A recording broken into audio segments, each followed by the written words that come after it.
May 1968. A U.S. Navy nuclear submarine leaves the coast of Spain and vanishes. 99 men on board. No distress call. No trace.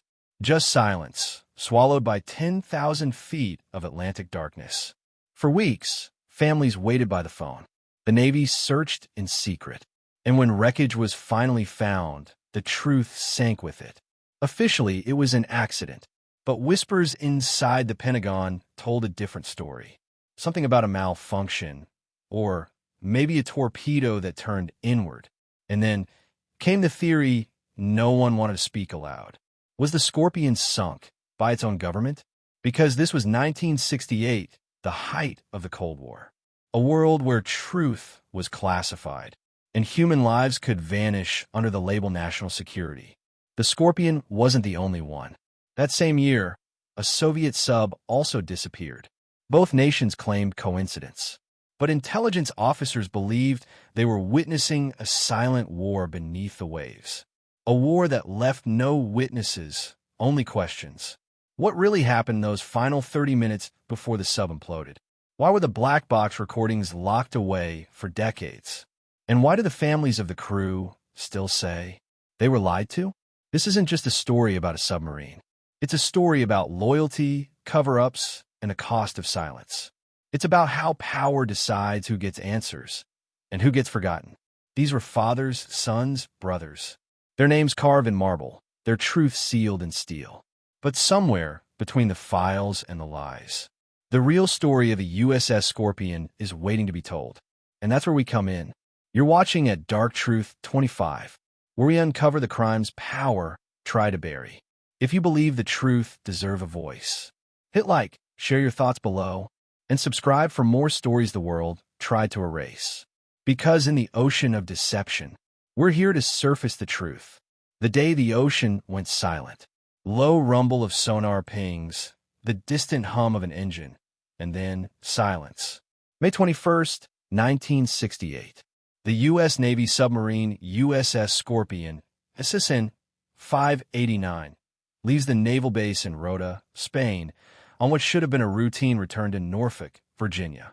99 men aboard, sailors, engineers, sons, husbands, all veterans of the Cold War's most secret underwater operations. But somewhere in the vast, cold depths of the Atlantic, between the Azores and Bermuda, the Scorpion goes silent. No distress signal, no emergency beacon, no survivors. The U.S. Navy waits. Hours turn into days. Wives stay glued to telephones that never ring. Mothers stare out to sea, whispering prayers. The Atlantic, however, remains mute. When the Scorpion fails to report in, the Navy declares her overdue. But inside classified corridors in Washington, alarm bells are already sounding. This isn't just a lost vessel. It's a nuclear-powered submarine carrying 2 live nuclear torpedoes. Suddenly, the disappearance of the Scorpion isn't just a tragedy. It's a national security nightmare. Investigators are mobilized. Search operations begin across 3,000 miles of ocean. The Soviet fleet is spotted shadowing the area, and rumors swirl. Had the Scorpion been sunk by a Soviet torpedo during a secret chase? Or was the truth more disturbing? A failure the Navy tried to bury beneath layers of classified silence? For the families of the 99 men aboard, there would be no closure, only uncertainty. The Navy's official word, cause unknown. But in the years to come, insiders, divers, and whistleblowers would tell a darker story, one that points to a cover-up at the highest levels of the Pentagon. The final mission, distant naval chatter, sonar pings, the hum of an underwater engine fading beneath the Atlantic. The USS Scorpion had been through worse.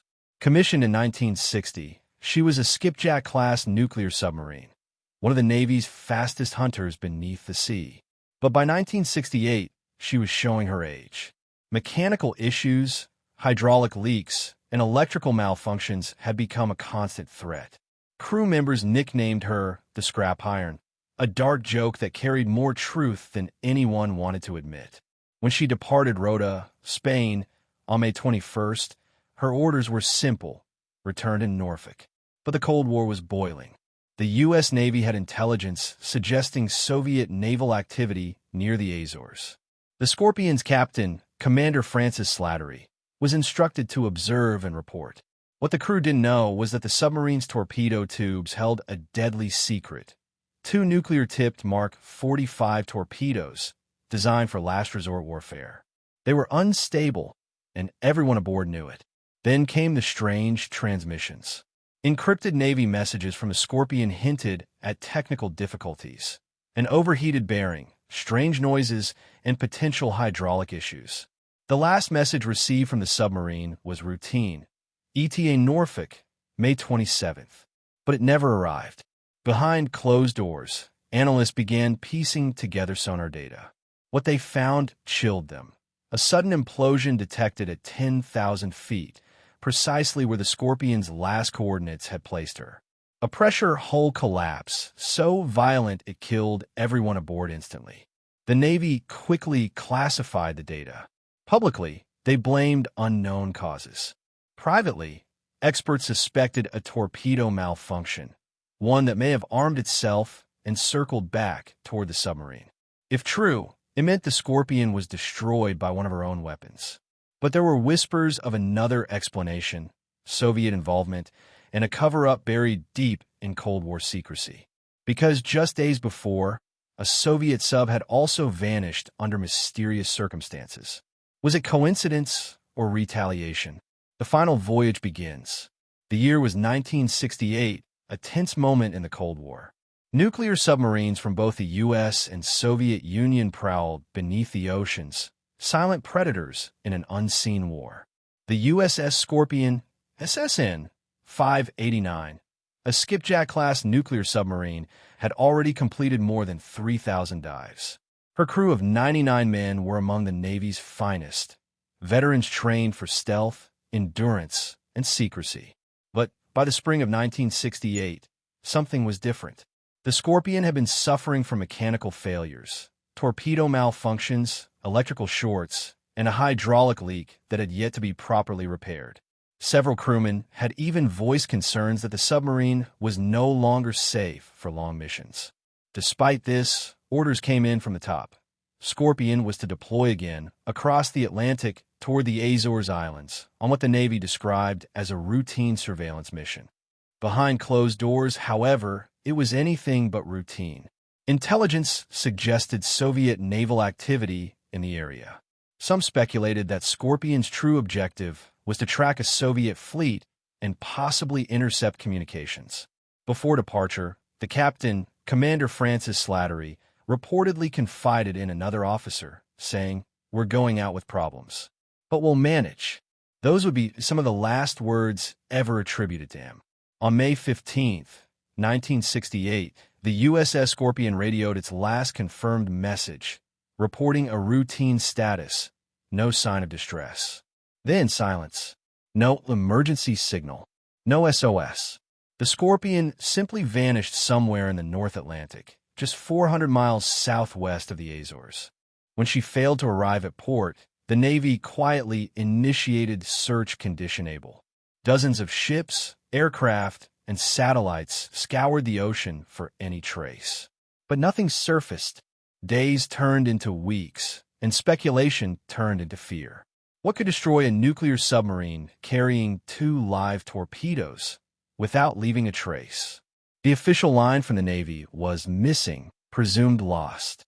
But within military intelligence circles, the whispers began: talk of a Soviet ambush, an onboard explosion, or a cover-up to protect classified missions. The deeper one digs into Scorpion's final voyage, the clearer it becomes. This wasn't just an accident. It might have been a secret operation gone catastrophically wrong. The search beneath the silence. When a U.S. Navy submarine fails to report in, the world doesn't hear about it. At least, not right away. For nearly a week after the USS Scorpion's disappearance in May 1968, silence blanketed the Atlantic like a shroud.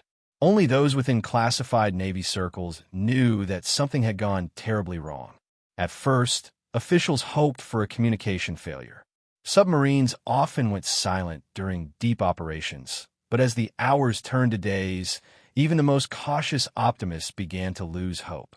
The Navy quietly initiated a full-scale recovery effort, codenamed Operation Scorpion Search. The hunt begins. The search zone covered millions of square miles of open ocean, a depth averaging 10,000 feet. So vast, it was like looking for a coin on the ocean floor. Ships equipped with sonar, reconnaissance planes, and classified undersea listening devices began to triangulate the last known signal from Scorpion. But the data didn't add up. The SOSUS network, America's top-secret underwater listening system, had recorded a series of strange sounds on May 22, 1968. 5 acoustic events occurred within 190 seconds. Sharp metallic cracks followed by a deep, resonating explosion. To the untrained ear, it meant nothing. But to the Navy's acoustic analysts, it was the telltale echo of a hull imploding under immense water pressure, the sound of a submarine crushed by the deep. The coordinates placed the incident 400 miles southwest of the Azores, the same area Scorpion had last transmitted from. For the families waiting at home, wives, children, parents, the silence was unbearable. Officially, there was no announcement yet. Behind closed doors, the Navy debated how much to reveal and how to word the inevitable truth. The grim discovery. Months later, the search vessel USS Mizar, equipped with deep-sea photographic equipment, was deployed to scan the ocean floor. At a depth of 9,800 feet, sonar picked up an anomaly, a shape that didn't belong to the natural contours of the seabed. When the first images came back, the command room fell silent. There it was, the shattered hull of the USS Scorpion, lying twisted on the seabed. The submarine had broken in two, its steel frame imploded inward like a crushed can. The images were haunting. The once proud ship, now a grave. The propellers still intact, the conning tower half buried in silt. The Navy confirmed what everyone already feared. All 99 men were lost. But even in death, Scorpion refused to give answers. There were no visible signs of external attack, no torpedo impact, no collision.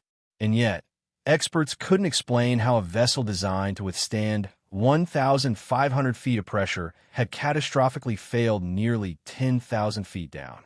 Some analysts suspected a torpedo detonation within the sub, possibly triggered by a malfunction. Others whispered about Soviet involvement, pointing out that a Soviet flotilla had been detected in the same area just days before. The cover-up theories. The public announcement finally came on June 5, 1968, 3 weeks after Scorpion's last transmission. The official cause: mechanical malfunction. But many within the Navy weren't convinced.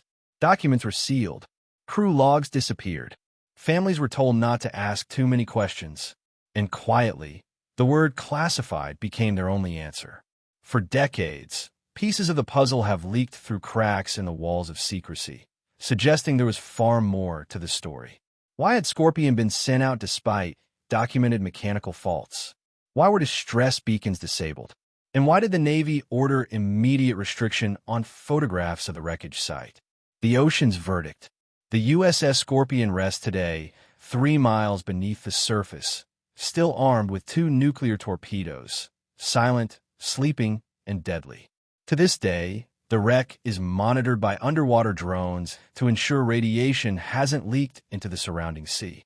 But for investigators and historians alike, the Scorpion's fate remains one of the Cold War's most haunting enigmas. Part tragedy, part cover-up, and part warning from the deep. Because sometimes the ocean doesn't just take. It keeps secrets, and the deeper you dive, the darker they become. The investigation that never ended. When the wreckage of the USS Scorpion was finally confirmed, the U.S. Navy's official stance was brief and cautious. A tragic accident. No survivors. Cause unknown. But behind closed doors, the tone was far more urgent and deeply divided. Within days of the discovery, classified orders were sent to multiple Navy intelligence divisions. Engineers, oceanographers, acoustic analysts, and counterintelligence officers were assembled under one roof. Their mission: determine what really happened at the bottom of the Atlantic. The Red File. The case was designated as Project Azorian Echo. Every piece of data, sonar tapes, acoustic graphs, maintenance reports, was labeled top secret and locked inside a room known only to those with Q clearance access. Investigators first looked at the mechanical angle. The Scorpion had been one of the oldest nuclear submarines in active service. Deployed in 1960, it had missed multiple overhauls due to budget cuts and Cold War urgency. Leaked memos later revealed that before its final mission, engineers had flagged critical issues: faulty wiring in the torpedo control systems, corrosion in the ballast tanks, and defective seals that could cause flooding under deep pressure. If those warnings were ignored, as some claimed, then the Scorpion was sailing into danger long before it ever left port. But others within the task force believed something far more sinister had occurred: the Soviet shadow. In 1968, the Cold War was at its deadliest peak. Both superpowers were shadowing each other's submarines in a deadly game of underwater chess. Around the same time Scorpion vanished, a Soviet Echo II class sub was reported off the Azores, armed and tracking American movements. Documents declassified decades later suggested that Scorpion had been shadowing this Soviet vessel before it disappeared. Some experts believed it was struck by a Soviet torpedo, possibly in retaliation for an earlier American provocation. But there was no proof, or at least none that was ever made public. The official Navy inquiry dismissed the Soviet theory outright, calling it speculative. Still, survivors' families couldn't ignore the eerie coincidence. Just weeks before Scorpion was lost, another U.S. submarine, the USS Thresher, had also imploded at sea under similarly mysterious circumstances. Two advanced nuclear submarines destroyed within 5 years, both officially labeled mechanical failures. Was it just coincidence, or part of a hidden war being fought beneath the waves? The vanishing evidence. By late 1969, the Navy's final report was ready, or so they claimed. The summary concluded that Scorpion likely suffered a catastrophic internal explosion caused by a hot-running torpedo that detonated prematurely. But then something strange happened. The full report, over 500 pages long, was classified indefinitely. Only 2 paragraphs were made public. Even the families of the 99 crew members were denied access. When journalists and naval historians filed Freedom of Information Act requests, the response was always the same: no additional records found. And the deeper they dug, the more evidence seemed to vanish. Crew maintenance logs disappeared. Radio recordings from Scorpion's last known transmission were lost. Even acoustic data from SOSUS, the underwater listening system, was reprocessed and replaced with sanitized versions. It was as if someone wanted the ocean to keep its secrets. The whistleblower. In 1975, a retired Navy analyst named John Craven broke his silence. Craven had been part of the original task force assigned to analyze the Scorpion disaster. He claimed that during internal simulations, his team determined that the most probable cause was not a mechanical malfunction, but an internal torpedo detonation caused by an electrical fault. However, Craven alleged that higher-ranking officials rejected his conclusion, fearing it would expose Navy negligence and compromise public trust during the height of the Cold War. It wasn't an accident, Craven told a reporter years later. It was a chain of ignored warnings and deliberate silence. The silence of the sea. Officially, the U.S. Navy still lists the cause as inconclusive. Unofficially, the Scorpion has become one of the most heavily guarded secrets in naval history. Every few years, a new theory resurfaces, sometimes from declassified documents, sometimes from divers or researchers who claim to have seen something unusual near the wreck site. But the truth, like the Scorpion itself, remains buried beneath nearly 10,000 feet of darkness. Even today, deep-sea monitoring equipment records faint metallic echoes from the wreck, sounds some experts say are natural shifts in the hull. Others, though, call it something else. It's the ocean remembering, one researcher said. The sea never forgets what men try to hide, the theories that refuse to sink. Even after official reports were sealed, the story of the USS Scorpion refused to rest quietly on the ocean floor. Every few years, a new theory surfaced, each more disturbing than the last. From mechanical malfunction to espionage gone wrong, from torpedo failure to Cold War retaliation, every angle was dissected, debated, and denied. But one thing was clear. Something about the official story didn't add up. Theory 1. The torpedo that turned back. The most widely accepted theory, even within the Navy, was that a defective torpedo detonated inside the submarine. The Scorpion had been carrying a Mark 37 torpedo, one of the most advanced of its time. But several of those torpedoes had been flagged for instability, capable of hot running, where the engine activates while still inside the launch tube. In such a case, the torpedo could circle back toward the sub's magnetic field, mistaking its own ship for the enemy. Imagine the horror. A crew realizing too late that their own weapon had turned against them, a steel predator chasing its maker through the black depths. The implosion recordings, analyzed decades later, showed two sharp detonations followed by a massive pressure collapse, consistent with an internal explosion. Yet if this were true, why classify the evidence? Why seal the sonar logs and crew maintenance files? Some say it wasn't the cause they wanted to hide. It was the failure to prevent it. Theory 2. The Soviet retaliation. Then came the Cold War theory, the one that haunted Washington for years. In early 1968, the U.S. had successfully tapped Soviet communication cables in the Sea of Okhotsk, stealing military secrets through a covert mission. Shortly after, a Soviet submarine, the K-129, mysteriously sank in the Pacific. The Americans secretly recovered parts of it through Project Azorian, a mission still partly classified today. And then, within weeks, the USS Scorpion vanished. To some intelligence officers, it looked like revenge. Rumors began to circulate that the Scorpion was targeted and destroyed by a Soviet torpedo in retaliation for K-129. Declassified documents show that a Soviet naval flotilla had indeed been operating near the Azores at the same time. But no official report ever confirmed a confrontation.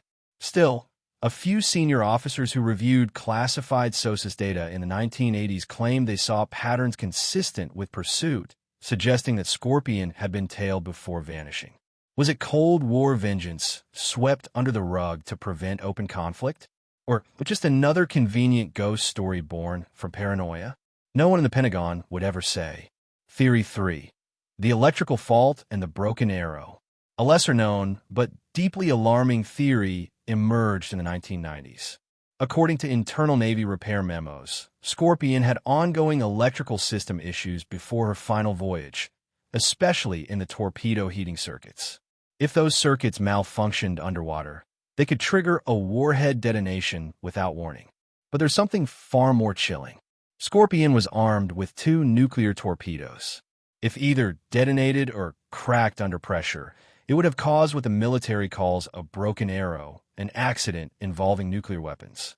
Though the Navy denied any nuclear release, independent researchers have detected unusual radiation signatures near the wreck site. To this day, the exact condition of those torpedoes remains classified. If radiation had leaked, admitting it publicly could cause international outrage, and questions no government wants to answer. Theory 4. The human factor. Another haunting theory emerged from crew families and ex-sailors. Some believe Scorpion was sailing with a mutiny brewing below deck. In early 1968, reports surfaced that several crewmen had expressed concerns about the vessel's safety and refused orders during testing drills. The commanding officer, Commander Francis Slattery, was reportedly under stress, dealing with morale issues and fatigue. Did human error, panic, or a rushed decision contribute to the disaster? Was there a desperate maneuver to surface too fast, causing catastrophic failure? We'll never know. The Navy's psychological profiles of the crew were also classified permanently. The ocean's only witness. The deeper investigators looked, the more Scorpion's story dissolved into contradictions and secrecy. Each theory seemed plausible, yet none complete. The ocean, it seemed, had swallowed not just the submarine, but the truth itself. In 1985, a deep-sea survey by Dr. Robert Ballard, the same man who found the Titanic, confirmed what many already suspected. The wreck bore no external battle damage, but definite signs of internal explosion. Still, Ballard was ordered not to film certain sections of the wreck, including the torpedo room. He later described it as one of the eeriest places I've ever seen. Echoes of the deep. Over half a century later, the Scorpion remains a silent tomb, its 99 crewmen still entombed in darkness. Their names are engraved on memorials, but their story, the real one, is written only in whispers. Every attempt to reopen the case has been met with redacted files and military silence. As one investigator once said, "We found the submarine. What we never found was the truth." And in the cold, crushing stillness of the Atlantic, the USS Scorpion waits. Its hull fractured, its secrets intact, and its echoes forever whispering through the dark water that no one can truly hear. Echoes of the families left behind. When the USS Scorpion disappeared, it wasn't just a submarine that vanished. It was 99 fathers, sons, husbands, and brothers, swallowed by the Atlantic without a trace of warning. For their families, what followed wasn't closure. It was silence. The telegrams. In late May of 1968, telegrams began to arrive at Navy households across America. Each was brief, clinical, and cold. Just a few words that shattered entire worlds. "We regret to inform you that the USS Scorpion is overdue and presumed lost." There were no explanations, no comfort, just the heavy finality of official language. In Norfolk, Virginia, the submarine's home port, Navy wives gathered on the pier every evening, watching the horizon. Some still believed the Scorpion would surface, battered but alive. But as the days turned into weeks, hope began to sink with the same weight as the submarine itself. One mother later recalled, "I waited by the phone every night. I thought maybe he'd call from a ship. Even after they said it was over, I still left the porch light on." The memorial that felt like a lie. When the Navy declared the Scorpion officially lost, it organized a memorial at the Norfolk Naval Base. Rows of widows and children sat beneath a gray, overcast sky as officers read names aloud, one by one, into the wind. But behind the solemnity, there was anger. Because even at that moment, no one could tell them why their loved ones were gone. Some families said the ceremony felt forced, like a final effort to close a chapter the Navy didn't want reopened. Afterward, many began demanding answers, filing petitions, contacting Congress, writing letters that went unanswered for decades. One letter from 1970 read, "If it was an accident, we deserve to know how. If it was something more, we deserve the truth." The wives who became investigators. Several of the Scorpion's widows didn't accept the Navy's explanations. Among them was Mary Slattery, the commanding officer's wife, who began keeping her own file of notes, letters, and clippings. She spent years trying to contact technicians, ex-Navy officers, and even sonar experts, piecing together fragments the government had buried. Her quiet investigation inspired others. By the late 1970s, a small group of families began informally calling themselves the Scorpion Circle. They shared documents, compared inconsistencies, and pushed for the declassification of the Navy's internal findings. In 1983, one of them finally received a heavily redacted report, 150 pages of black ink and bureaucratic evasion. Every answer, it seemed, was hidden behind the phrase, "Information withheld in the interest of national security." To these families, that wasn't protection, it was betrayal. Children who grew up with ghosts. For the children of the lost crew, the tragedy became a permanent shadow. Some grew up barely remembering their fathers, only their uniforms, medals, and the way their mothers cried quietly when certain songs came on the radio. One son, interviewed years later, said, "Every Father's Day, I draw a submarine in the ocean and put a sun over it. But I always made the water dark because that's where he was." Others joined the Navy themselves, hoping to understand what happened. Some returned bitter, realizing even within the ranks, Scorpion was a topic whispered about but never discussed. There were even reports of sailors being told, during training, "Don't ask about Scorpion. Just know she never came home. The reporter who wouldn't let go. In the late 1990s, investigative journalist Ed Offley reopened the case after decades of secrecy. He interviewed former sonar analysts who believed the Navy knew exactly where Scorpion went down within hours, but withheld that information from families for months. Offley's book, Scorpion Down, accused U.S. officials of covering up a possible Cold War confrontation. The Navy denied it, but refused to release the full sonar data that could confirm or refute his claims. To this day, the complete audio logs of the Scorpion's final moments remain classified, despite repeated Freedom of Information requests. The weight of unfinished mourning.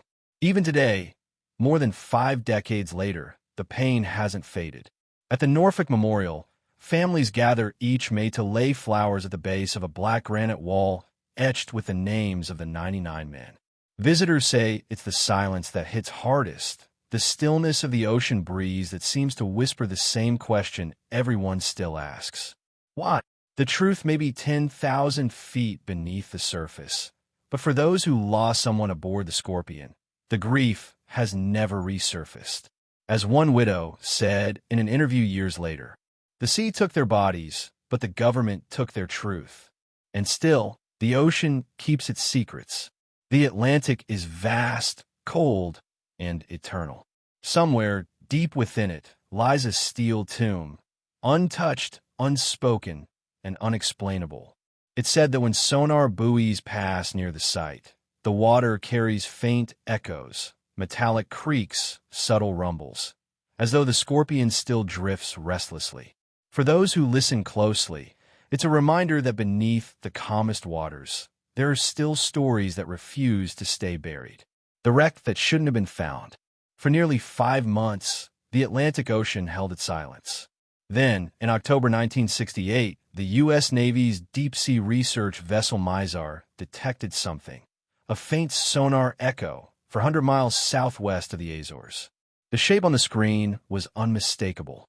A submarine, resting nearly 10,000 feet below the surface, half buried in silt. The USS Scorpion had been found, but finding her didn't bring peace. It brought more questions than answers. The descent into the abyss. The Navy sent unmanned cameras down into the blackness, remotely operated submersibles equipped with primitive video equipment. What they captured was haunting. A twisted hull, broken in two, her propellers half buried in the mud. The forward section was crushed inward, as if by an enormous force. The sail, the submarine's fin, had snapped off and rested meters away.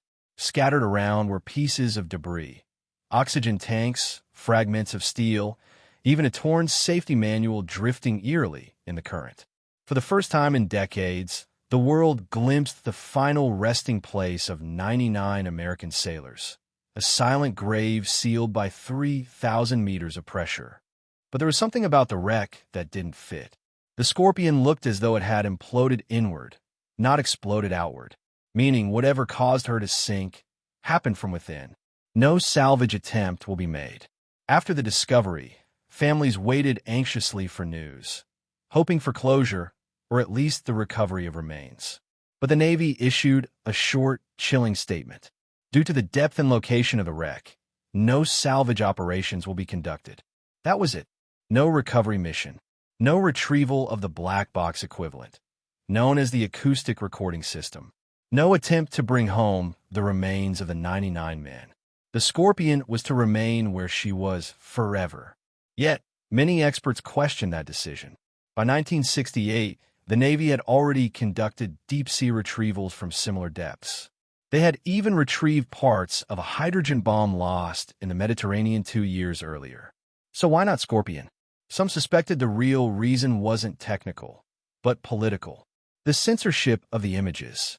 When photographs of the wreck site were finally taken by the U.S. Navy's Deep Submergence Systems project, they were immediately classified top secret. Only a handful of officials and no family members were ever allowed to view them.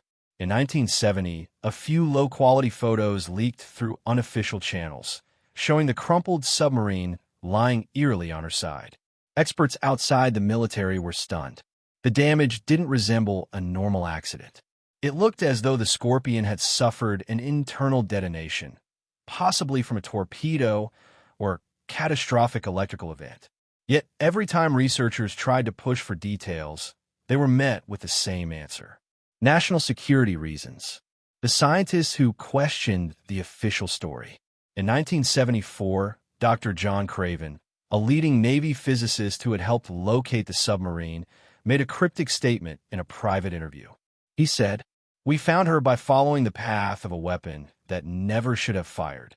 When pressed for details, he refused to elaborate. Another Navy engineer claimed that the Scorpion's torpedo bay showed signs of explosion damage inconsistent with a collision or mechanical fault. But those reports were quietly removed from subsequent versions of the investigation file.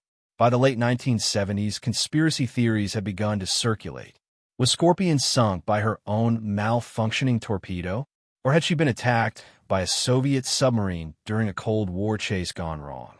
The truth, it seemed, was as deep as the ocean that buried her. The forbidden coordinates. In the 1980s, declassified documents revealed something else. The exact coordinates of the Scorpion wreck had been marked as restricted waters on U.S. naval charts. Even oceanographic expeditions were forbidden from entering that zone without explicit permission. When journalists asked why, the Navy's response was chillingly vague. The site is considered a war grave and a matter of national security. But the restriction wasn't consistent with other lost submarines. Why did the Scorpion's grave require such secrecy? Some believe that beneath the guise of respect, the real motive was concealment. That something about the wreck's condition could expose truths the Navy had spent decades suppressing. The deep sea still watches. In 1986, oceanographer Robert Ballard, the same man who would later find the Titanic, quietly visited the Scorpion wreck site during a classified mission. His goal, officially, was to study submarine corrosion. But unofficially, he was also there to assess the site's damage patterns. Ballard later revealed he was asked by the Navy to survey Scorpion first, before being allowed to use their resources to find the Titanic. The arrangement was clear. Do Scorpion, then you could do Titanic. He confirmed that the wreck appeared violently compressed inward, which aligned with the implosion theory, yet refused to discuss details beyond that. When asked if he thought the Scorpion had been attacked, he said, "I can't answer that, but I can tell you, she didn't go down easy. A tomb beneath the waves." Today, sonar scans show the Scorpion still lies nearly 10,000 feet deep, her hull cracked open like a wound frozen in time. The debris field stretches over 500 feet, silent, untouched, and sacred. No divers are allowed. No cameras beyond government research are permitted. And yet, when remotely operated vehicles pass by, their instruments often pick up unexplained sounds. Faint pings, low metallic thuds, rhythmic creaks. Some call it sonar interference. Others call it the Scorpion's heartbeat. In the decades since her loss, the USS Scorpion has become more than a tragedy. It's become a symbol of truth lost to the deep, of the cost of silence, and of the families who still wait for a closure they may never receive.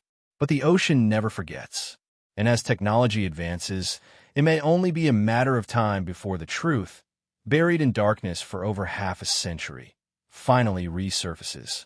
Cold War shadows, the retaliation theory. When the USS Scorpion vanished in 1968, it wasn't just a maritime disaster, it was a Cold War event.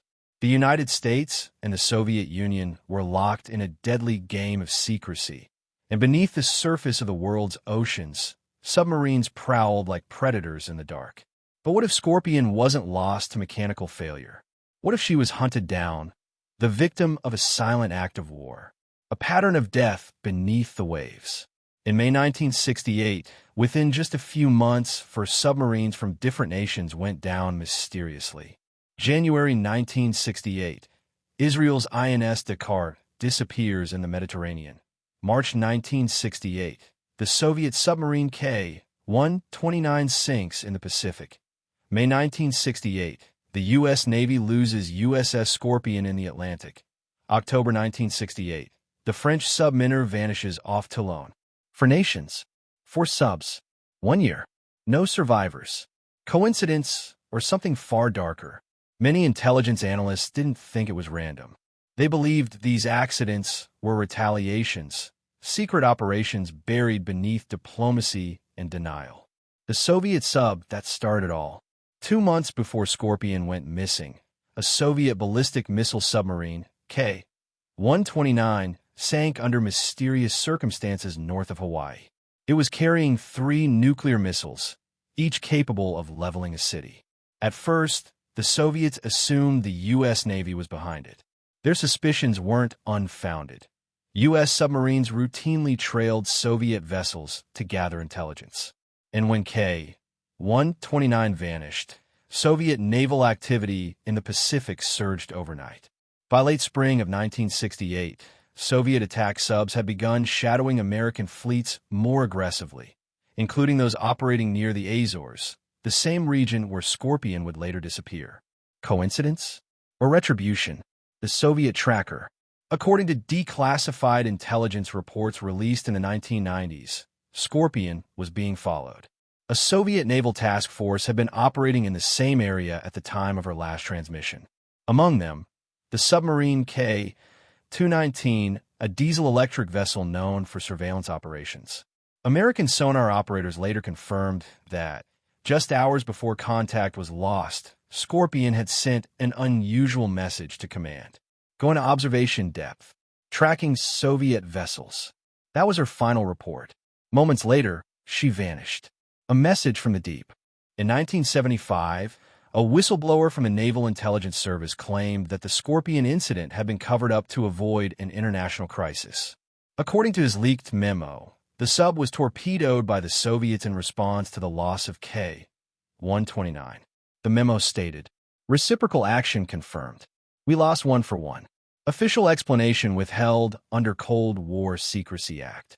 Though the Navy denied it, several CIA officers later corroborated that quiet agreements existed between both nations, an understanding that some losses would remain unspoken, as long as the balance of fear remained intact. To them, the truth wasn't just inconvenient, it was too dangerous. The leak that changed everything. In 1993, declassified Soviet archives revealed a chilling entry in the log of Admiral Vladimir Chernovin, commander of the Soviet Northern Fleet during the 1960s. The line was brief and cryptic. May 23, 1968, the Americans mourned their lost hunters. Historians debated its meaning for years, but to intelligence analysts, it was clear. The phrase hunters was Cold War slang for U.S. attack submarines like Scorpion. Was the admiral acknowledging her loss or confessing involvement? Spy games and secrets. The Scorpion's mission before its disappearance remains classified even today, but fragments of declassified communications hint that it wasn't a routine patrol. She had been rerouted suddenly to monitor Soviet fleet maneuvers near the Canary Islands and possibly intercept signals from a suspected Soviet spy vessel. Some historians now believe she was carrying sensitive surveillance gear, capable of intercepting coded transmissions, a device the Soviets may have wanted silenced. Adding to the intrigue, one of the Scorpion's crewmen, Chief Petty Officer Daniel Rogers, had reportedly been under investigation for espionage before deployment, an accusation the Navy quietly buried after the incident. Did someone on board help set the trap? Operation Azorian, the Ghost Connection. In the 1970s, the CIA launched Operation Azorian, a secret $500 million mission to recover the Soviet sub K-129 from the Pacific using Howard Hughes' ship, the Glomar Explorer. Publicly, it was a deep-sea mining project. Privately, it was about one thing: retrieving Soviet secrets from a wreck. When the operation was partially revealed, journalists discovered that a similar covert recovery plan had been considered for the Scorpion, but abruptly canceled. Some claim it was because what they might find could expose a truth that risked igniting a nuclear confrontation. Cold War silence. By the late 1980s, both governments had adopted the same narrative: mechanical failure, bad luck, nothing more. But declassified memos tell a different story. The U.S. Navy's own acoustic analysis found 2 explosive sounds seconds apart, one matching the signature of a torpedo detonation. And that data was quietly removed from the public report. To this day, the U.S. Navy's official statement remains. The precise cause of loss cannot be determined. But among naval veterans, the whispers persist. That Scorpion didn't just sink, she was sunk. The haunting legacy. The families of the 99 men aboard were left with medals, folded flags, and silence. Some of them spent decades writing letters, pleading for answers. Others took their fight to court, but every time they were met with redactions, missing pages, or national security stamps. In the words of one widow, "The sea took them, the truth took the rest." As the Cold War froze truths beneath layers of secrecy, the story of a USS Scorpion became not just a military mystery, but a human one. What really happened in those final minutes before the ocean claimed her? And what if the last clue wasn't hidden in a government file, but in the acoustic whispers recorded that night? The sounds of a dying submarine crying out from the deep? The Cold War retaliation, secrets beneath the surface. By mid-1968, the world's oceans had become the most dangerous chessboard on Earth. Every move made beneath the waves was a message, every disappearance a whisper of war. And when the USS Scorpion went missing that May, it didn't happen in isolation. It happened in a storm of silent confrontations between the world's two nuclear superpowers. Many still believe that Scorpion's sinking was no accident. That was an act of revenge, a message written in torpedoes and sealed beneath the Atlantic. For submarines, 1 year, no survivors. The year was 1968, and it was one of the darkest in naval history. In less than 12 months, 4 submarines from 4 nations were lost. Israel's INS Dakar, January 1968, Soviet K-129, March 1968, USS Scorpion, May 1968, France Minerve, January 1969, barely 7 months later. No survivors, no conclusive explanations. It was as though the oceans had swallowed them all, one by one. Conspiracy theorists, retired officers, and even former intelligence analysts began to notice a pattern. What if these losses were not coincidences, but tit-for-tat retaliations, part of a secret war fought far below the surface? The K-129 connection. 2 months before the Scorpion's disappearance, the Soviet submarine K-129 vanished in the North Pacific. She carried 3 nuclear missiles, each armed and ready for launch. American intelligence knew something catastrophic had happened when their early warning satellites detected a massive underwater explosion in the Pacific. But while the U.S. was still trying to piece together what happened, the Soviet Navy had already decided. The Americans did it. In Moscow, Admiral Sergei Gorshkov reportedly ordered increased monitoring of NATO submarines. Within weeks, Soviet naval units began shadowing U.S. submarines across the Atlantic, especially near the Azores, the last known position of Scorpion. Some analysts would later call this the start of the silent retaliation. Scorpion's final orders. In the spring of 1968, USS Scorpion was returning from the Mediterranean. She'd been ordered to stop briefly near the Canary Islands to observe Soviet naval activity. Her last radio transmission, sent on May 21st, was routine and chillingly mundane. "We are observing Soviet units. We'll proceed to Norfolk as scheduled." It was the last anyone heard from her. 3 days later, Scorpion missed her scheduled check-in. 5 days later, she was declared overdue. 10 days later, the Navy knew she was gone. But sonar data captured on May 22nd told a different story. Hydroacoustic stations in the Atlantic recorded 2 distinct underwater explosions seconds apart. They didn't sound like mechanical failure. They sounded like torpedo detonations. The retaliation theory. According to one long-suppressed intelligence report later unearthed by journalists, U.S. analysts quietly concluded that Scorpion may have been torpedoed, either accidentally or deliberately, by a Soviet submarine. The reasoning was chillingly simple. 2 months earlier, America's reconnaissance operations had tracked and possibly compromised the Soviet sub K-129. Now, with K-129 gone, Scorpion's loss could have been the price paid for that intelligence victory, a one-for-one act of vengeance. One declassified CIA memo even used the phrase, "reciprocal action confirmed. Official disclosure prohibited." That phrase, reciprocal action, still sends chills down the spine of Cold War historians. The Soviet diary entry. In 1993, after the fall of the Soviet Union, researchers gained access to certain naval archives. Buried in the log of Admiral Vladimir Chernovin, then commander of the Soviet. May 23, 1968, the Americans mourned their lost hunters. Hunters. It was the NATO term used for U.S. attack submarines like the Scorpion. Coincidence? Or a quiet acknowledgement of responsibility? Even now, no one can say for sure. But for many, that cryptic note was confirmation that the Scorpion hadn't just sunk, she'd been sunk. Whispers from within, adding another layer to the mystery were the men aboard her.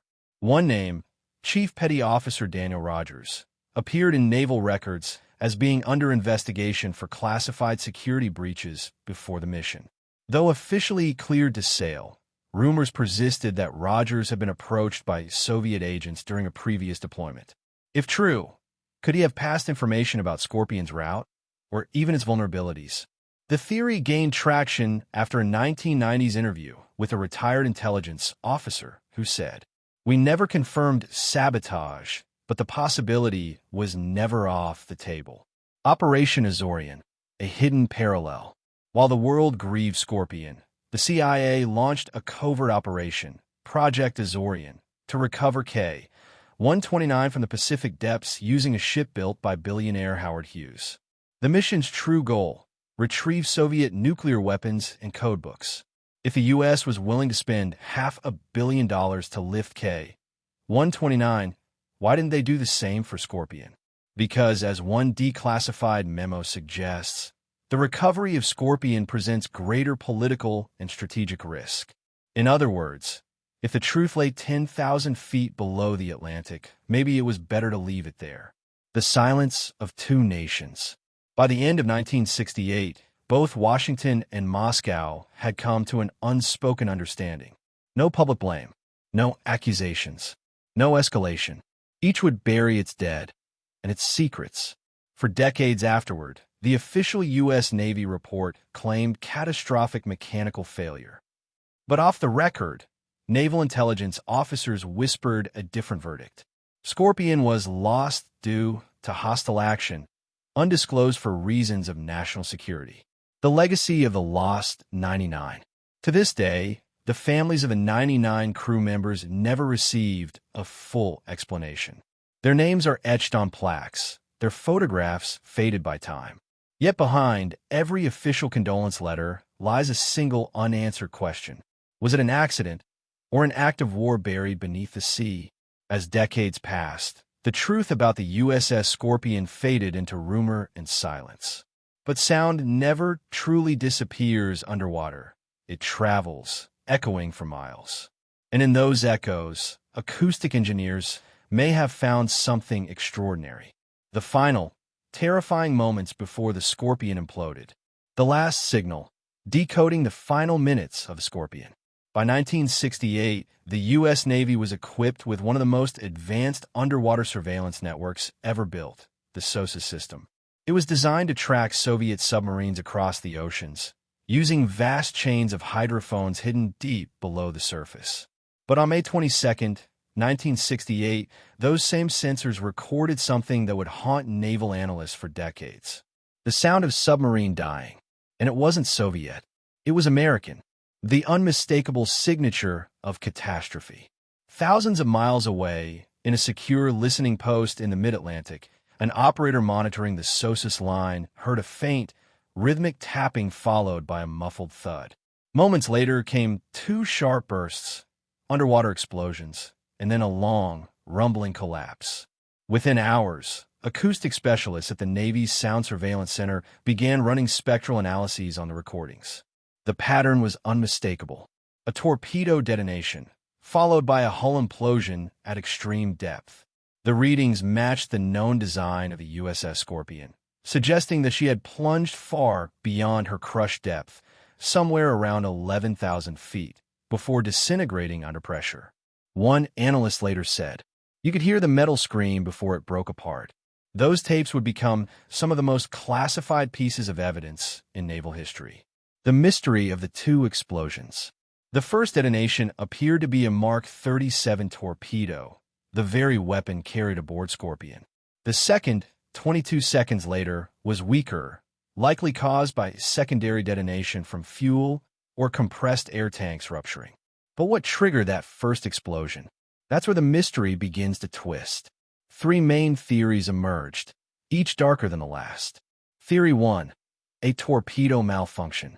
The official U.S. Navy explanation points to a tragic technical failure. According to declassified maintenance records, one of Scorpion's Mark 37 torpedoes had been reported overheating before her final patrol. If its battery ignited accidentally, the torpedo could have armed itself while still inside the tube. In that scenario, the crew had less than 90 seconds to react.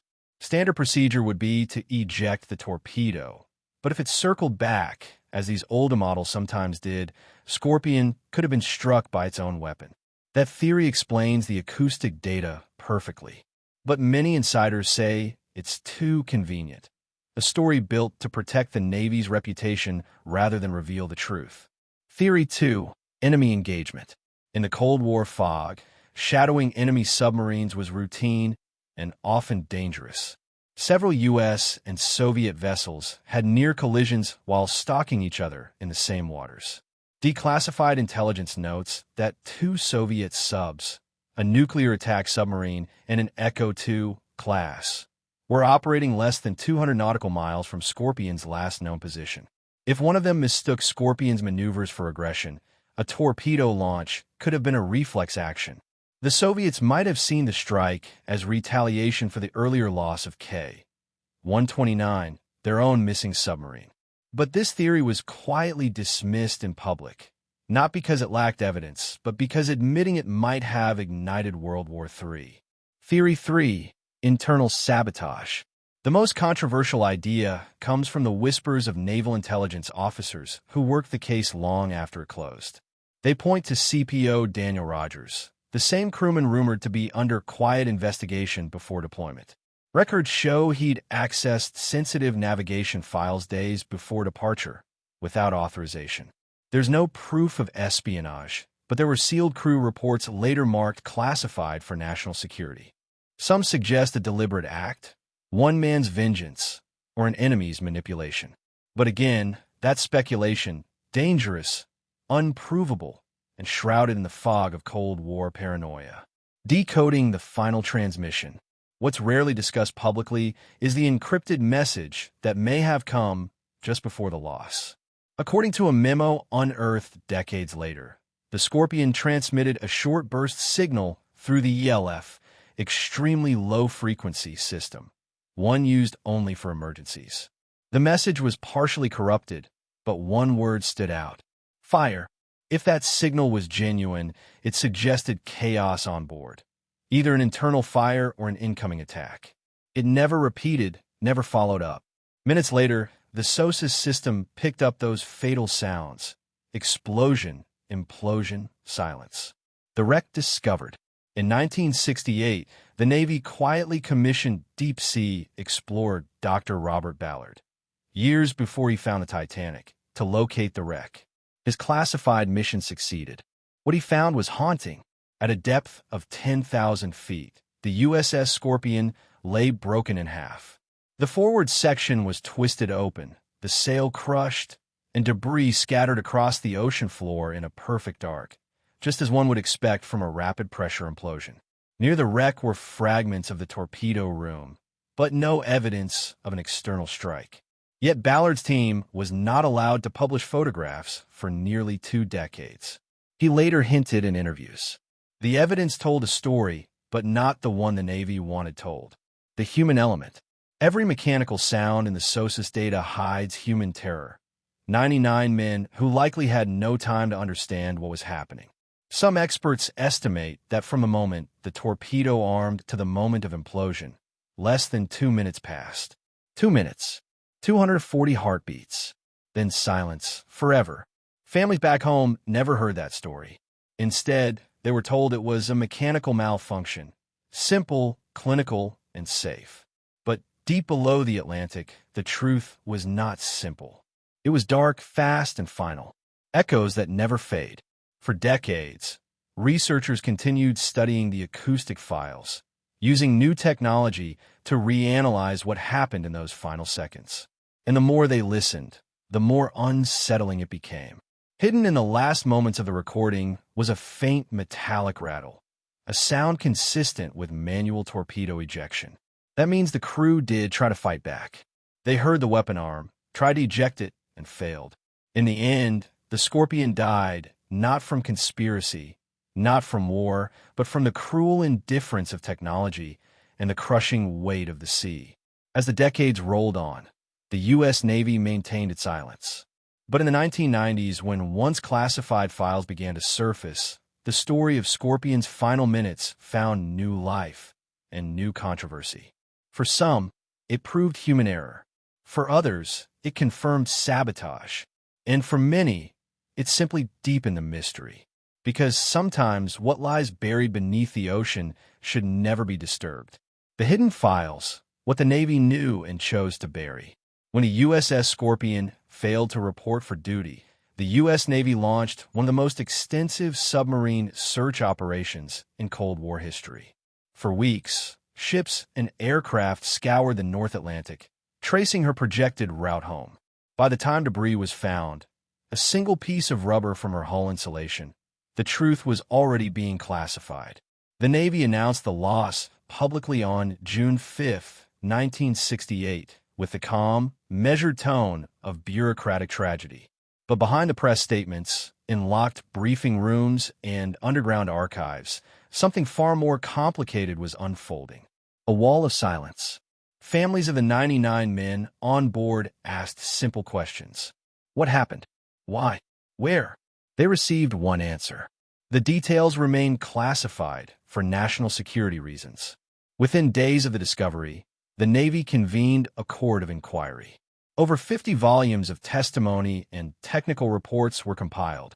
Only a fraction of that information ever saw daylight. When portions were finally declassified decades later, entire pages were redacted in black, not for security, but for secrecy. It became clear the Scorpion investigation wasn't about finding the truth. It was about controlling it. The omitted evidence. According to surviving documents, the initial inquiry concluded probable malfunction of the torpedo system, but internal memos reveal that investigators never had access to all SOSUS data. Entire hours of acoustic recordings were missing. Even more suspiciously, maintenance logs from the submarine's last stop in Rota, Spain, were rewritten after the fact. The original versions, which mentioned battery overheating issues and improper torpedo calibration, vanished from the archive entirely. Dr. John Craven, one of the Navy's top scientists of the time, once admitted in a 1990 interview, "We had more data than we were allowed to use. Someone upstairs didn't want all of it analyzed." It was a chilling statement, an insider hinting that truth itself was considered a threat. Technical fault or political liability. In 1968, the U.S. Navy had already lost another nuclear submarine, the USS Thresher, just 5 years earlier. The public outcry from that disaster had forced expensive safety reforms. If the Scorpion's loss had been due to another technical fault, it could have crippled funding, shaken morale, and undermined U.S. confidence during the Cold War. So a safer explanation was chosen: probable mechanical failure. No accountability, no scandal, no blame. But there was a detail too strange to ignore. The Scorpion had reported a malfunction before even leaving the Mediterranean. Her commanding officer requested a short repair period in port. The request was denied. He was ordered home immediately. That decision alone may have sealed the fate of the entire crew. The missing black box. Submarines don't carry flight-style black boxes, but Scorpion was equipped with an acoustic data logger, a device that recorded engine noise, reactor readings, and hull pressure changes. It was supposed to transmit telemetry to Navy stations periodically. That logger was never recovered. In fact, according to internal memos, the Navy stopped searching for it after just 3 weeks. Some suggest that's because it was recovered, and the data it contained was politically toxic. One memo from 1975 references classified acoustic anomalies consistent with onboard ordnance detonation. In simpler terms, a torpedo may have exploded inside the submarine. If that's true, it confirms the most damning theory, that Scorpion was destroyed by its own weapon while the Navy ignored repeated maintenance warnings. Suppressed testimonies. Crew families were eventually allowed to view select excerpts from the inquiry, but they were prohibited from copying or sharing them. Some noticed names redacted. Others, phrases like potential intelligence compromise and sensitive foreign involvement. One mother later told reporters, "They told us it was an accident, but the looks on their faces said something else, something they couldn't tell." In the following years, several naval officers who worked on the Scorpion case were reassigned or quietly retired. Those who spoke publicly were either discredited or ignored. Even Dr. Ballard, who found the wreck, once hinted that my real mission was something other than the Titanic. He later confirmed he had been sent first to locate the Thresher and Scorpion as part of a classified Navy program. The nuclear question. Another suppressed aspect of the story lies in what Scorpion carried: 2 nuclear-tipped torpedoes. Their presence at a depth of 10,000 feet raised fears of radioactive contamination. But instead of recovery, the Navy opted for containment. The wreck site was declared environmentally secure and sealed from further dives. Decades later, a classified report surfaced suggesting trace radiation had been detected in nearby currents, but it was dismissed as naturally occurring. To this day, Scorpion's nuclear weapons remain at the bottom of the Atlantic, silently decaying in the cold dark. Theories the Navy refused to admit. Several alternative theories emerged over the years. Soviet retaliation theory. Some intelligence insiders claimed the Scorpion was targeted in response to the U.S. sinking of the Soviet submarine K-129. If true, acknowledging it would mean admitting a covert underwater war had taken place, something both nations denied. Internal sabotage theory. Declassified reports mention a possible crew disturbance before departure. The FBI even investigated whether a crew member had been compromised by foreign intelligence. That file remained sealed. Structural failure theory. The submarine's hull had already shown signs of metal fatigue. Pressure from deeper dives and recommended could have triggered the implosion, compounded by ignored maintenance. Every theory leads to one consistent truth. Somebody knew something and chose silence over disclosure. The files that never opened. In 1993, families filed a Freedom of Information Act request to unseal the full Scorpion investigation. It was denied. The reasoning? Releasing the documents could harm U.S. national security interests. Even 50 years later, those files remain sealed. And when historians ask why, they're told, because some mysteries are better left undisturbed. In the next chapter, we'll explore how those same secrets shaped Cold War policy, deepened distrust between nations, and kept the families of the 99 men forever in limbo. Because when the truth sinks too deep, it doesn't disappear, it waits. Beneath the waves, beneath the silence, beneath the lies, Cold War shadows, the silent chess game beneath the waves. The late 1960s were the darkest, most dangerous years of the Cold War, an age when the world's oceans hid more secrets than the sky. For every rocket launched into space, a submarine vanished into the deep, carrying nuclear weapons and coded orders. The USS Scorpion was one of them. But her disappearance wasn't just a tragedy. It was a move on a global chessboard where every piece was expendable. A world divided by fear. In 1968, tensions between the United States and the Soviet Union had reached a fever pitch. Just 2 months before the Scorpion vanished, the Soviets lost their own submarine, the K-129, in the Pacific Ocean, a disaster that killed 98 crew members. To the world, these were unrelated accidents. But within intelligence circles, whispers began to circulate. One loss may have triggered the other. Could the Scorpion's destruction have been an act of retaliation, a Cold War strike buried under a sea of denials? Declassified Soviet records from the late 1980s mention unusual naval acoustic activity in the Atlantic that coincided with Scorpion's last known transmission. To some analysts, that wasn't coincidence, it was confirmation. The secret war nobody saw. While the world's eyes were fixed on Vietnam, the real shadow war raged beneath the waves. Both superpowers had deployed fleets of nuclear submarines, not just as deterrents, but as surveillance and sabotage units. Intelligence agencies like the CIA and KGB ran covert missions tracking each other's underwater vessels. Under Operation Holy Stone, U.S. submarines routinely followed Soviet ships to intercept communications and photograph missile silos. The Soviets responded with their own operations, Okine and Hydra. The Scorpion's final mission remains officially described as routine, but several retired Navy officers later admitted it wasn't. She had been tracking a Soviet naval group near the Canary Islands. Her final transmissions reported a shadow contact, a submarine tailing her. After that, silence. Intercepted signals and the SOSUS Enigma. The U.S. Navy's top-secret SOSUS network, an underwater array of hydrophones, recorded a faint sequence of explosions near the Scorpion's last known location. It was unlike any natural seismic event. Sound experts later reconstructed the audio. 2 short detonations, then a long implosion, consistent with a torpedo strike followed by hull collapse. Here's where the story twists. A Soviet Echo 2-class submarine was confirmed to be operating in the area at that time. Yet, officially, both governments denied any encounter occurred. Why the silence?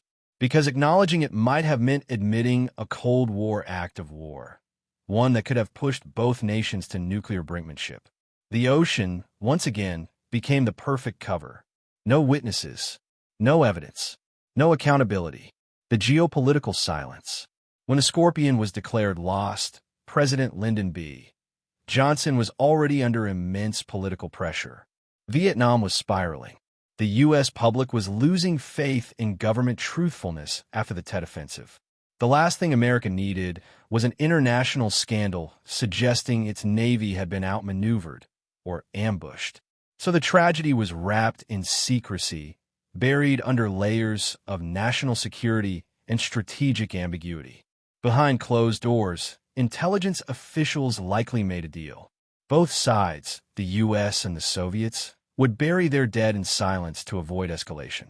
This mutual silence has since been confirmed by multiple Cold War historians as an unspoken diplomatic arrangement, a grim example of peace preserved through denial. Whispers from the Kremlin.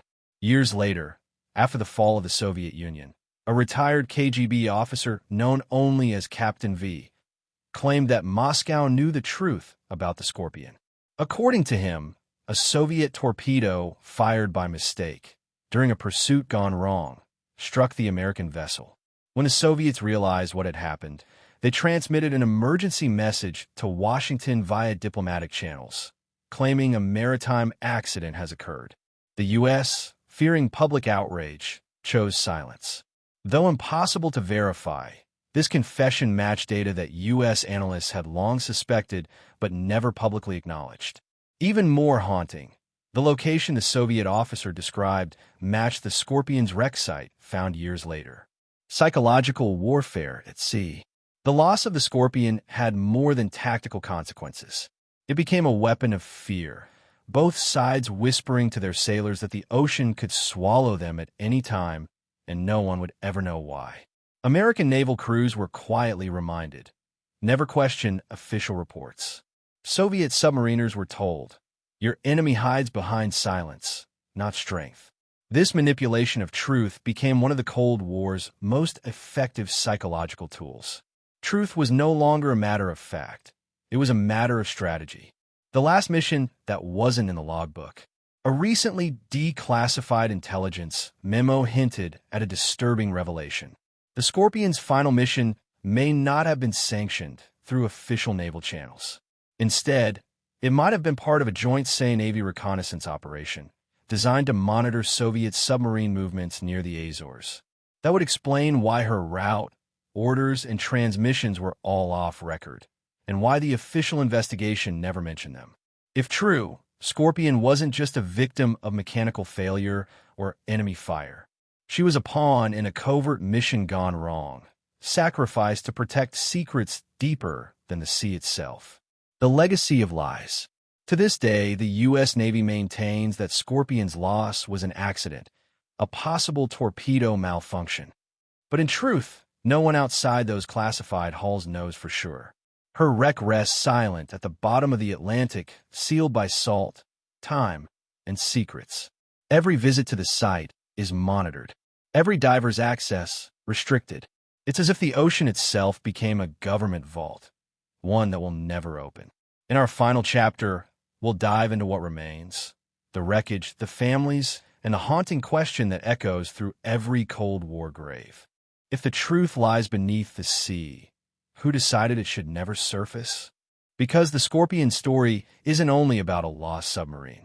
It's about how nations bury the truth, and how, sometimes, the silence is louder than the explosion itself. Echoes in the deep. The wreckage and a legacy of silence. The sea keeps its secrets longer than any nation. And in the cold, crushing depths of the Atlantic, nearly 10,000 feet below the surface, the USS Scorpion lies in eternal silence. Her steel body, broken and scattered across the seabed, is more than a wreck. It is a monument to unanswered questions, and to the men who vanished without a goodbye. The discovery. In late October 1968, 5 months after the submarine's disappearance, U.S. Navy oceanographers and deep-sea experts began an extensive search using triangulated sonar and acoustic data from a SOSUS network. Finally, in October of 1968, they found her. At 32 degree 54 N, 33 degree 08 W. Deep in the eastern Atlantic, southwest of the Azores, the Scorpion's shattered remains were discovered. Her hull was split in two. The forward section, mangled and compressed, bore evidence of a violent internal explosion. Nearby, fragments of her sail and torpedo casing were found, pieces of a puzzle that could never be fully reassembled. When the first photographs were released to select Navy officials, silence filled the room. It wasn't just the horror of the wreck, it was the implications. Something catastrophic had happened, but no one was willing to say what. The investigation that solved nothing. An official Naval Court of Inquiry convened in 1969. Dozens of theories were considered. A malfunctioning torpedo detonating inside the ship, a hydrogen explosion caused by a faulty battery cell, that a possible external attack. But every lead ended in contradiction. Evidence was either missing, classified, or never collected properly. By the time the final report was declassified decades later, one conclusion stood out in its vagueness.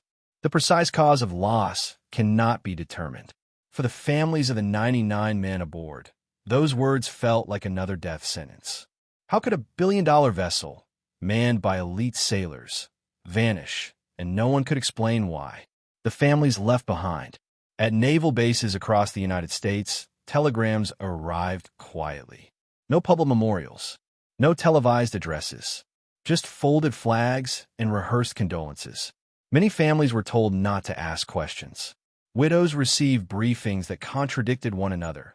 Some told of equipment failure, others of a classified mission gone wrong. For the children, the loss was harder to comprehend. Some grew up believing their fathers were still alive, that one day they'd come home from the deep mission. Others devoted their adult lives to uncovering the truth, filing FOIA requests, contacting journalists, and chasing whispers through old naval archives. But each request met the same cold response. Information withheld in the interest of national security. That phrase became their second tragedy. Return to the abyss. In 1985, ocean explorer Dr. Robert Ballard, the same man who would later find the Titanic, was secretly commissioned by the U.S. Navy to locate and photograph the Scorpion wreck. The mission's public purpose was testing deep-sea equipment, but in reality, Ballard's objective was far darker. He was ordered to inspect the wreck for signs of nuclear contamination and to assess whether any warheads or torpedoes could be recovered. The images he captured were haunting. The submarine's hull lay twisted and open like a cracked egg. The torpedo room was obliterated. Personal items, a boot, a mug, a torn manual, lay scattered on the seabed like ghosts of the men who once lived there. Ballard later admitted that the Scorpion wreck was more disturbing than the Titanic because it felt recent, modern. The steel still shined. The story still unfinished. The decades of silence. More than 50 years later, the official story has not changed.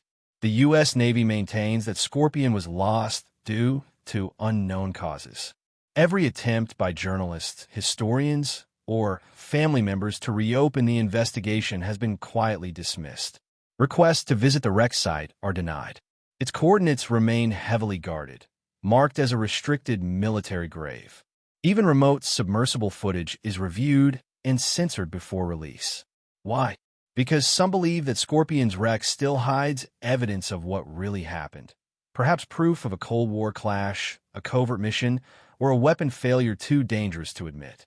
Whatever the truth, it remains locked in the dark, sealed by policy, and protected by the same ocean that claimed her. The legacy of the lost. Yet, despite the secrecy, the Scorpion endures as a symbol. To submariners around the world, she represents the silent cost of service, the knowledge that their missions may never be known, their deaths never explained. To historians, she remains a reminder of how governments use silence as a weapon. And to families, she is an unhealed wound, proof that sometimes the truth is not lost at sea, it's buried by choice. Every May, former sailors and relatives gather at the Norfolk Naval Base Memorial. 99 names engraved in black granite, polished by rain, touched by time. They recite the Navy hymn. Eternal Father, strong to save, whose arm hath bound the restless wave. And when the ceremony ends, only the wind answers. No one mentions torpedoes. No one mentions the Cold War. Just the simple truth that 99 men went down and never came home. Echoes that never fade. If you listen closely, the ocean still speaks. Not in words, but in pressure, vibration, and silence. Sonar operators have reported strange acoustic anomalies near the Scorpion site. Metallic echoes that seem too rhythmic, too deliberate. Some call it interference. Others call it memory. But among submariners, there's a saying. The deep never forgets its dead. Perhaps it's superstition. Or perhaps it's the sound of a story that refuses to rest. And so, the USS Scorpion remains. A ghost beneath the Atlantic, where truth and myth have become one. A reminder that beneath every flag, every classified document, and every speech about national interest, there are human lives, sons, brothers, fathers, lost to silence. The Scorpion's legacy is not just about a submarine that vanished. It's about the cost of secrets, and how, even half a century later, the truth still lies entombed beneath 10,000 feet of water. If the sea could speak, what would it confess?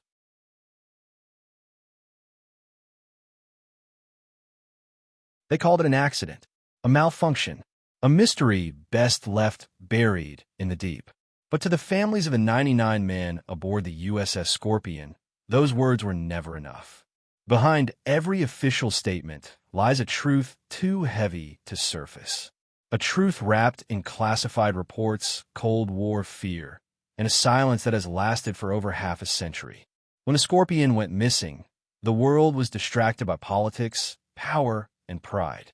But somewhere in that vast Atlantic darkness, a tragedy unfolded that no one wanted to explain. Years later, engineers found clues suggesting a possible torpedo malfunction, a weapon that may have turned inward. Others whispered about Soviet retaliation, a secret clash at sea that had to be erased to prevent war. And the Navy's refusal to reopen the case only deepened suspicion. This was not just a loss. It was a cover-up dressed in the language of national security.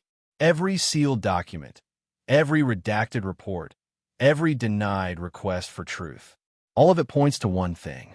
Someone, somewhere, knows what really happened to the USS Scorpion.